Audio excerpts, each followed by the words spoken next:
नमस्ते आप सभी को। और फिर से आपका स्वागत है। और हमारी आज की क्लास का जो टॉपिक है, व्यस्त जीवन में ईश्वर के लिए समय निकालना, कि कैसे निकाले समय। बिजी तो हम सब हैं किसी न किसी रूप में। और लेकिन मैंने सोचा सबसे पहले, जैसे ये टॉपिक मुझे बताया गया था, मेरे मन में ये कहानी आई जो मैं आप सभी के साथ में शेयर करने वाला हूँ। कि एक शिष्य था, वो अपने गुरु के पास गया, या एक संत के पास गया, और उन संत से उसने विनती की कि कृपया मुझे अपने शिष्य के रूप में स्वीकार कीजिए, प्लीज मेरे गुरु बनिए। और उन्होंने बोला ठीक है, मैं तुम्हारा गुरु बनने के लिए तैयार हूँ, तुम्हें मार्गदर्शन देने के लिए तैयार हूँ, लेकिन क्यों ना हम थोड़ा बाहर चलें। तो बाहर एक पास में तालाब था, तो वहां तक वो गए, उसे तालाब के अंदर लेके गए ये महान संत। और जैसे ही वो कुछ हद तक तालाब के अंदर चले गए थे दोनों, ये संत और ये व्यक्ति, तो उसी समय ये जो संत थे, उन्होंने इस व्यक्ति का सर लिया और पूरा पानी के अंदर डुबो दिया, पूरी की पूरी तरह एकदम। और ये नहीं कि डुबा दिया और ऊपर उठा लिया, उन्होंने डुबा के ही रखा उसके सर को। और वो छटपटा रहा है, वो बाहर निकलने की कोशिश कर रहा है और वो निकल नहीं पा रहा है। और इस महान संत ने इस व्यक्ति का सर पकड़ के रखा। और ये कहानी शायद हकीकत ना हो, लेकिन इसका जो सबक है वो हकीकत है।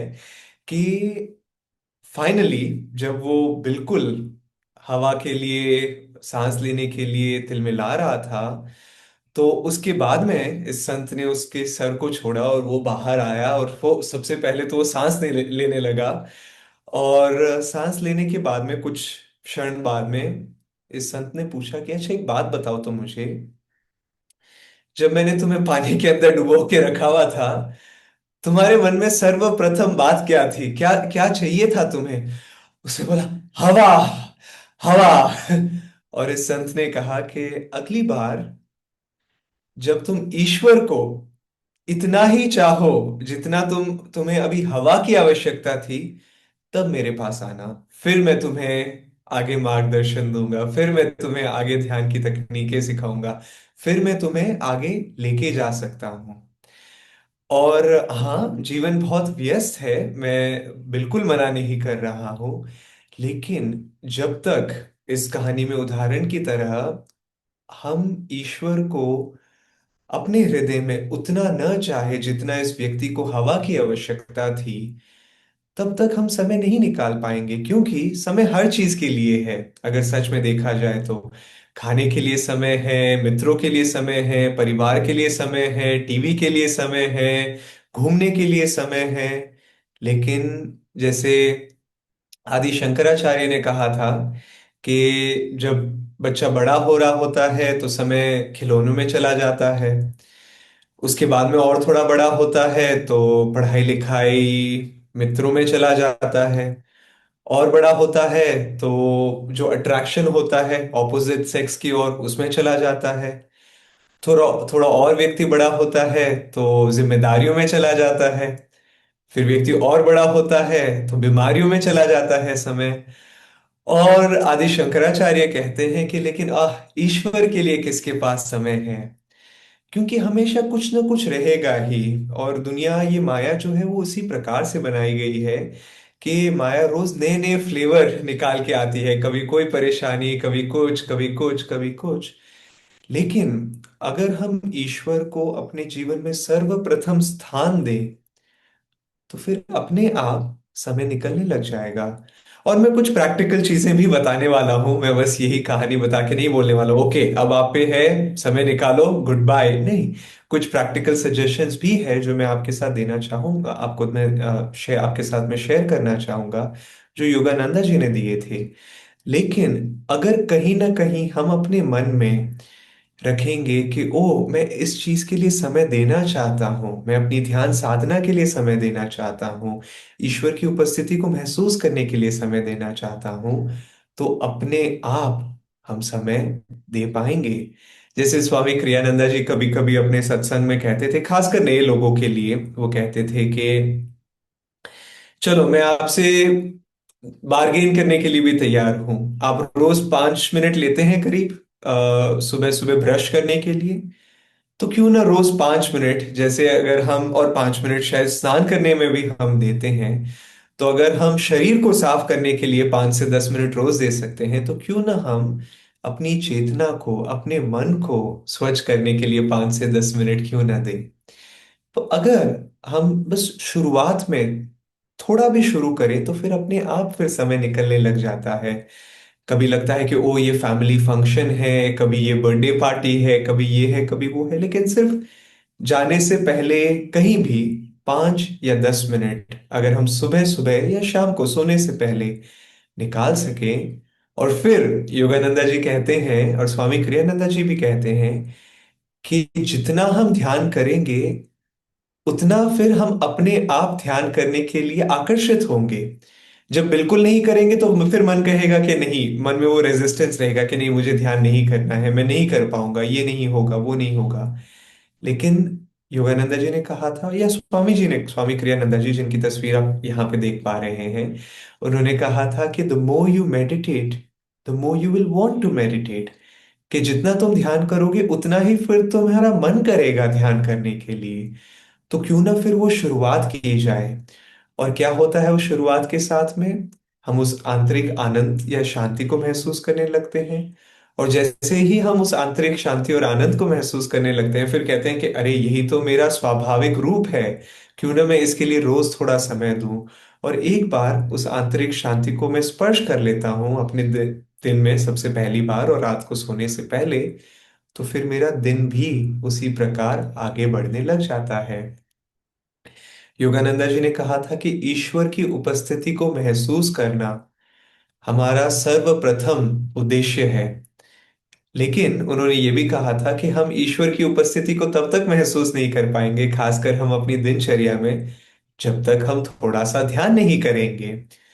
तो हाँ, दिन में आप अपना जो भी कार्य है, जॉब है, परिवार का ध्यान रखना है, बच्चों से बात करना है, बड़ों से बात करना है, सब करिए। और करने की जरूरत भी है, क्योंकि ईश्वर ने ही तो हमें वो जिम्मेदारियां दी है। लेकिन अगर हम ये देखेंगे कि ईश्वर इनमें है जिनसे मैं बात कर रहा हूं, या मेरे माध्यम से ईश्वर बात कर रहे हैं, तो फिर हम ईश्वर के लिए समय बड़े ही आसानी से निकाल पाएंगे। और इंटरेस्टिंगली आप देखेंगे कि फिर समय अपने आप निकलने लग जाता है। और मैं अब एक प्रैक्टिकल सजेशन देने वाला हूं। अपने दिन को देखें, आज शाम को या तुरंत इस सेशन के बाद में अपनी दिनचर्या को देखें कि कहाँ हम अपना समय बिता रहे हैं। शायद कुछ चीजें हैं जिनमें हमें समय बिताने की जरूरत नहीं है, लेकिन फिर भी मनोरंजन के नाम पे, या हम बोर हो रहे हैं उसके नाम पे, हम अपना समय उन दिशाओं में व्यतीत कर देते हैं। तो क्यों ना अपने जीवन को देखा जाए, दिनचर्या को देखा जाए, ओह ये इतना जरूरी नहीं है जितना मैं सोच रहा था। जैसे योगानंदा जी कहते हैं कि हाँ, हम हमारे बहुत सारे कमिटमेंट्स हो सकते हैं, अपॉइंटमेंट हो सकते हैं, लेकिन ये याद रखिए कि ईश्वर ही हमें ऊर्जा दे रहे हैं। ईश्वर, क्योंकि ईश्वर की चेतना हम में है, हम जीवित हैं। क्योंकि ईश्वर के प्राण हम में है, ईश्वर हमें प्राण दे रहे हैं, हम जीवित हैं। एक क्षण के लिए भी अगर ईश्वर हमें भूल जाए, तो हमारे जो भी इंपॉर्टेंट अपॉइंटमेंट्स थे, वो अपॉइंटमेंट्स फिर नहीं रहेंगे, क्योंकि हम नहीं रहेंगे। तो क्यों ना उस, जहां से हमें ऊर्जा मिल रही है, जहां से हमें ये प्राण शक्ति मिल रही है, कुछ समय उस दिशा में बिताया जाए। और फिर अपने आप ये सब जो सारे बाकी कमिटमेंट्स हैं, वो अपने आप उनमें ऊर्जा दे पाएंगे। और ये विचार अपने मन से, कभी कभार हमारे मन में ये विचार आ जाता है कि ओ बाकी लोग ठीक है, वो ध्यान कर पाते हैं, गहराई में जा पाते हैं, लेकिन नहीं, ध्यान मेरे लिए नहीं है। तो मैं आपके लिए ये एक छोटा सा पैराग्राफ पढ़ना चाहता हूँ इस किताब से, आत्मबोध का सार। और इसका लिंक हम बाद में आपके साथ शेयर कर सकते हैं चैट पे या आपके ग्रुप्स पे। और योगानंदा जी लिखते हैं, यदि आप अपने यदि आप अपने आप को बहुत गहराई से ध्यान करने के लिए बेचैन पाते हैं तो बुरा महसूस मत करें। अगर आप नियमित रूप से अभ्यास करते हैं, समय पर नीरवता अवश्य आएगी। बस इस विचार को कभी स्वीकार नहीं करें कि ध्यान आपके लिए नहीं है। मैं इस वाक्य को वापस दोहराना चाहता हूं। बस इस विचार को कभी स्वीकार नहीं करें कि ध्यान आपके लिए नहीं है। याद रखें, नीरवता आपका शाश्वत सच्चा स्वभाव है। वेरी इंटरेस्टिंग, है ना। और कई बार हम समय नहीं निकाल पाते हैं या ध्यान नहीं कर पाते हैं या सोचते हैं कि ये मैं नहीं कर पाऊंगा। क्यों? क्योंकि हमें लगता है कि ध्यान मेरे लिए नहीं है, या मैं इतना गहराई से ध्यान नहीं कर सकता हूँ, या ये ज्यादा इम्पोर्टेंट है या वो ज्यादा इम्पोर्टेंट है, क्योंकि हमें वो रिजल्ट में नहीं मिल रहे हैं। लेकिन योगानंदा जी कहते हैं नियमित रूप से बस ध्यान करते रहो, और नीरवता स्वयं अपने आप एक समय आएगा जब आएगी हमारे जीवन में। तो मैं बस कुछ ही क्षण में आप सभी को रिक्वेस्ट करने वाला हूँ, क्योंकि मैं पिछली 2-3 बार जब भी आया था तो क्वेश्चन आंसर्स के लिए समय नहीं थे। तो मैं इस समय आप सभी को रिक्वेस्ट करना चाहता हूँ कि आप अगर आपके क्वेश्चंस हैं तो आप अपने चैट में डाल सकते हैं या बाद में अनम्यूट कर सकते हैं। लेकिन मैं एक दो विचार बस शेयर करना चाहता हूँ अंत में, कि एक रोज चाहे 5 मिनट ही क्यों ना हो, एक नियम बना लें कि मैं ध्यान करने वाला हूँ। और ये याद रखें कि अगर हम अपना सर्वप्रथम प्रेम, जो सच में ईश्वर के लिए दिया जाना चाहिए और ईश्वर के लिए ही हमारी आत्मा तड़पती है, अगर हम अपना सर्वप्रथम प्रेम वहां पे दें तो अपने आप समय निकलना शुरू हो जाएगा। मैं जानता हूं कि कई लोग जब नए रिलेशनशिप में आते हैं या विवाहित होते हैं या विवाह एंगेजमेंट हुई हुई है, कोर्टशिप पीरियड चल रहा है, तो क्या होता है कॉन्स्टेंटली आप उस दूसरे व्यक्ति के बारे में सोच रहे होते हैं कि ओ कैसे बात करूं, कब समय निकालूं, चाहे जितने ही बिजी क्यों ना हो जाएं। उसी तरह क्यों ना हम देखें कि मैं ये मेरा आंतरिक विवाह जो ईश्वर के साथ में है, वो संपर्क ना टूटे। तो चाहे जो भी हो जाए, जितना भी बिजी हो जाए, समय समय पर मैं वो संपर्क करने वाला हूँ ईश्वर के साथ में। और योगानंदा जी कहते हैं अपनी एक कविता, ईश्वर ईश्वर ईश्वर, उन्होंने इंग्लिश में लिखी थी ये कविता, गॉड गॉड गॉड। और उसमें अंत में वो लिखते हैं कि हर एक कार्य में, चाहे मैं सुबह उठूं, बैठूं, खाना खाऊं, सोऊं, ध्यान करूं, भजन करूं, लोगों से बात करूं, अपना कार्य करूं, चाहे मैं जो भी करूं, मेरी आत्मा मन में हमेशा कहीं ना कहीं कहती रहेगी, ईश्वर ईश्वर ईश्वर, गॉड गॉड गॉड। और अगर वो जब या वो मन में वो विचार चलता रहेगा, तो फिर अपने आप हम ईश्वर के लिए चाहे जितने भी बिजी क्यों ना हो जाए, हम समय निकाल पाएंगे। तो मेरी तरफ से अभी के लिए इतना ही। मैं एक्चुअली नहीं, एक और विचार और फिर आप अपने आप को अनम्यूट कर सकते हैं। कि मैं कुछ सजेशन शेयर कर रहा था, जैसे मैंने एक सजेशन शेयर किया कि योगानंदा जी ने कहा था या स्वामी क्रियानंदा जी ने कहा था, the more you meditate the more you will want to meditate, कि जितना आप ध्यान करोगे उतना ही आप फिर और ध्यान करना चाहोगे। एक और जगह पे योगानंदा जी ने कहा था कि जहाँ ये जो विचलित मन है जो कहता है कि नहीं मैं ध्यान नहीं कर सकता हूँ, वो अहंकार का विचार है। लेकिन अगर हकीकत में देखा जाए तो आत्मा को, हमारी हम सब की जो आत्मा है वो ध्यान करने में बहुत आनंदित महसूस करती है। तो ऐसे ही कुछ जो योगानंदा जी ने सजेशंस दिए थे, स्वामी क्रियानंदा जी ने जो सजेशंस दिए थे, उसके आधारित हमने एक कोर्स बनाया है कई साल पहले। कई साल पहले नहीं, 1 साल पहले, ध्यान के रहस्य।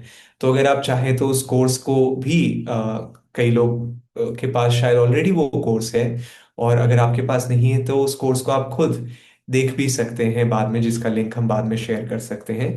और ये किताब भी मैं रेकमेंड करता हूँ आपको, आत्मबोध का सार, जिसमें स्वामी क्रियानंदा जी ने योगानंदा जी के कई सारे शिक्षाओं को, शब्दों को इस किताब में लिखा है।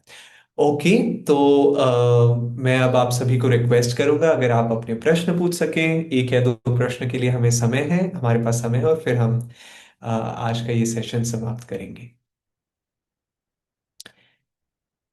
ओके, मुझे लगता है सब लोग ध्यान के लिए समय निकाल रहे हैं और प्रश्न के लिए नहीं, लेकिन हाँ सीमा जी मैं ये नमस्ते। ये नमस्कार, मैं ये जानना चाह रही थी कि जो आपने को क्रिया सिखाई है वो करना क्यों जरूरी है, क्या बेनिफिट है?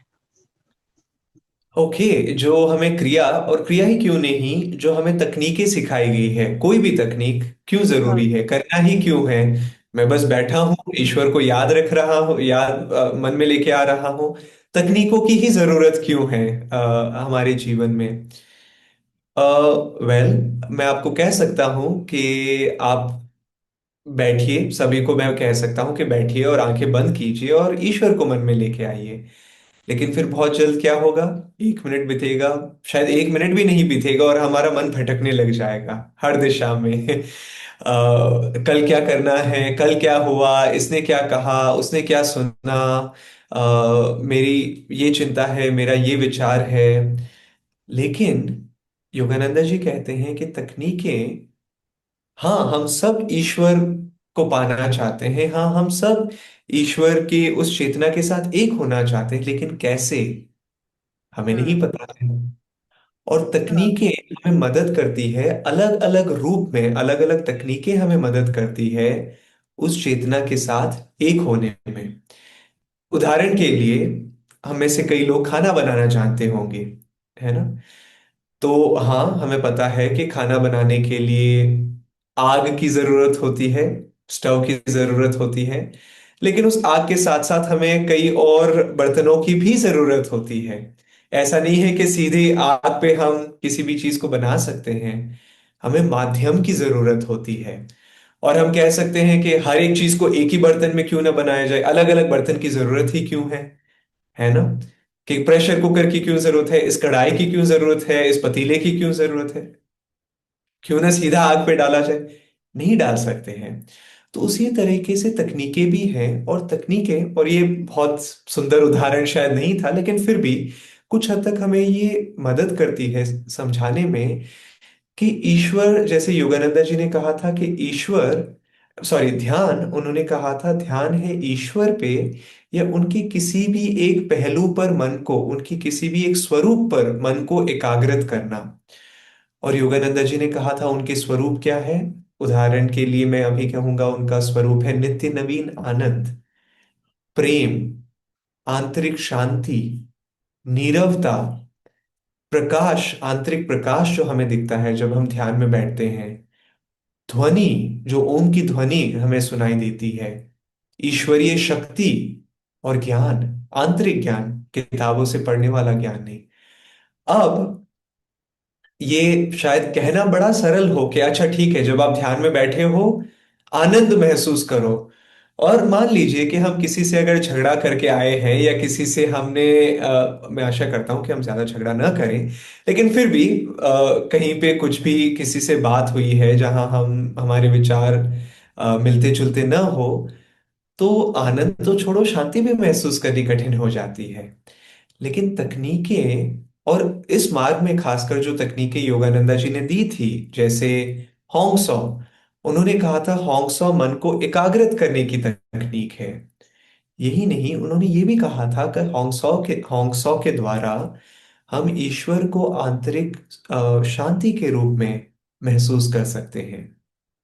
क्रिया, उन्होंने कहा था ईश्वर को हम आंतरिक आनंद के रूप में क्रिया के माध्यम से महसूस कर सकते हैं। प्राण शक्ति संचारक व्यायाम हमें ऊर्जा शक्ति के रूप में ईश्वर को अनुभव करने में मदद करती है। तो वैसे ही हर तकनीक इस मार्ग में या किसी मार्ग में, किसी भी सच्चे मार्ग में हमें ईश्वर के किसी स्वरूप को स्पर्श करने में मदद करती है। और इसीलिए तकनीकें, क्रिया या कोई भी तकनीक जो हमें इस मार्ग में सिखाई गई है, अत्यंत आवश्यक है। तो वेरी गुड क्वेश्चन, और थैंक यू पूछने के लिए। अगला प्रश्न हमारे पास, शायद एक और प्रश्न के लिए समय है और फिर हम समाप्त करेंगे। जी सचिन।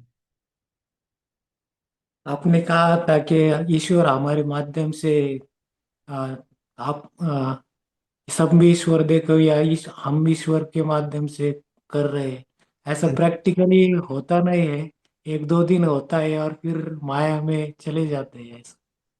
गुड। अच्छा प्रश्न है ये। गुड इसीलिए नहीं कि आप माया में चले जाते हो, गुड क्योंकि एक दो दिन होता है। एक दो दिन भी नहीं होता ऐसा, थोड़े कुछ हाँ, घंटे होते हैं। बात यह है कि एक क्षण के लिए भी अगर हो रहा है तो मैं कहूंगा बहुत अच्छी बात है। क्योंकि अगर हमेशा हो गया तो फिर हम ईश्वर के साथ एक हो गए, फिर हमें फिर सोचने की भी जरूरत नहीं है। लेकिन जहां हम हैं और हमेशा ईश्वर की उपस्थिति को महसूस करने में समय लगता है। जैसे कि पहली बार जब हम ध्यान करने बैठते हैं, अच्छा ध्यान अक्सर नहीं होता है, लेकिन फिर हम धीरे धीरे प्रैक्टिस करने लगते हैं और फिर लगता है कि हाँ, थोड़ा इम्प्रूवमेंट हो रहा है, फिर थोड़ा और इम्प्रूवमेंट हो रहा है, और फिर कभी कभी लगता है कि नहीं, अब तो बिल्कुल इम्प्रूवमेंट नहीं हो रहा है, हम पीछे के रास्ते चल रहे हैं। लेकिन कोई बात नहीं, अगर जब तक हम प्रयास करते रहेंगे, ईश्वर हमसे प्रसन्न रहेंगे। और इसके बारे में मैं पहले भी कह चुका हूं, लेकिन मैं फिर से इस बात को दोहराना चाहता हूं। योगानंदा जी ने कहा था कि हमारी हर एक साधना पिछले दिन की साधना से बेहतर होनी चाहिए, गहरी होनी चाहिए। और हम अपने जीवन को देख सकते हैं और कह सकते हैं, कैसे? ये तो बिल्कुल मुमकिन नहीं है, क्योंकि मैं जानता हूं मेरी साधना कैसे चल रही है, हर दिन और गहरे जाना नहीं नहीं हो रहा है। लेकिन क्यों ना इस अ, वाक्य को, इस सजेशन को थोड़ा अलग पहलू से देखा जाए। किस पहलू से देखा जाए? क्यों ना इस वाक्य को मैं थोड़ा बदलूं कि क्यों ना हमारी हर साधना रोज की, जो हम प्रयास कर रहे हैं, उसका परिणाम नहीं, जो हम प्रयास कर रहे हैं, क्यों ना उस प्रयास में हम थोड़ा और गहरा जाएं, कि मैं और थोड़ा इच्छा शक्ति के साथ में ध्यान करने वाला हूं आज, और अधिक अपने हृदय को खुला रख के ध्यान करने वाला हूं। और फिर चाहे परिणाम मिले या ना मिले, शायद हमें ना लगे कि हम गहरा ध्यान कर पाए, लेकिन जो हम एफर्ट डाल रहे हैं, जो हम प्रयास कर रहे हैं, उससे ईश्वर प्रसन्न होते हैं। और स्वामी क्रियानंदा जी ने कहा था कि आध्यात्मिक मार्ग एक प्रकार से ये हो सकता है कि एक, मान लीजिए, कील घुसी हुई है एक लकड़ी के टुकड़े में या दीवार में, और हमें पता नहीं है कि ये कील कितनी गहरी है अंदर की ओर। हमारा काम है कील को खींचना और खींचना और खींचना। वो इतनी छोटी हो सकती है, इतनी बड़ी हो सकती है, या इतनी बड़ी हो सकती है।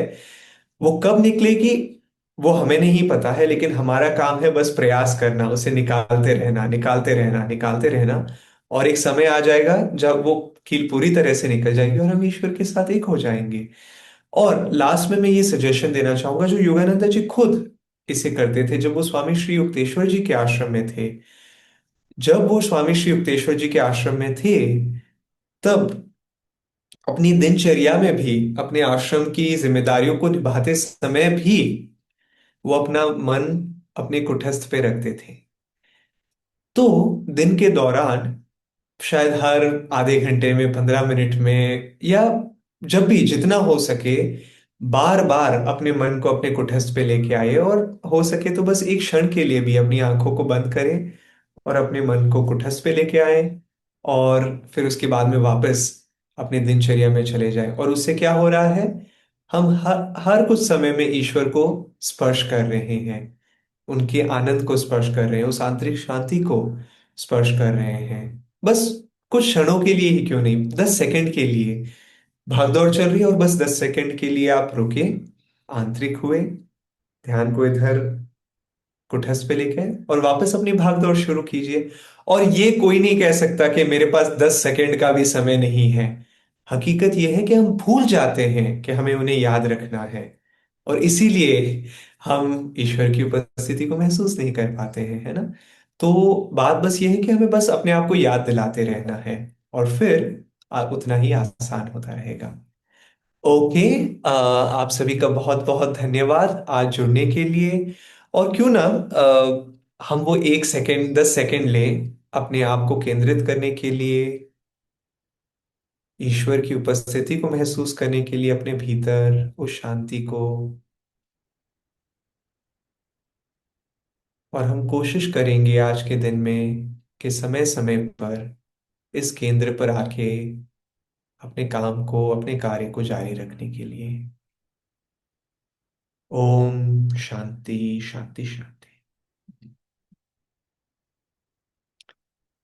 धन्यवाद। ओम गुरु।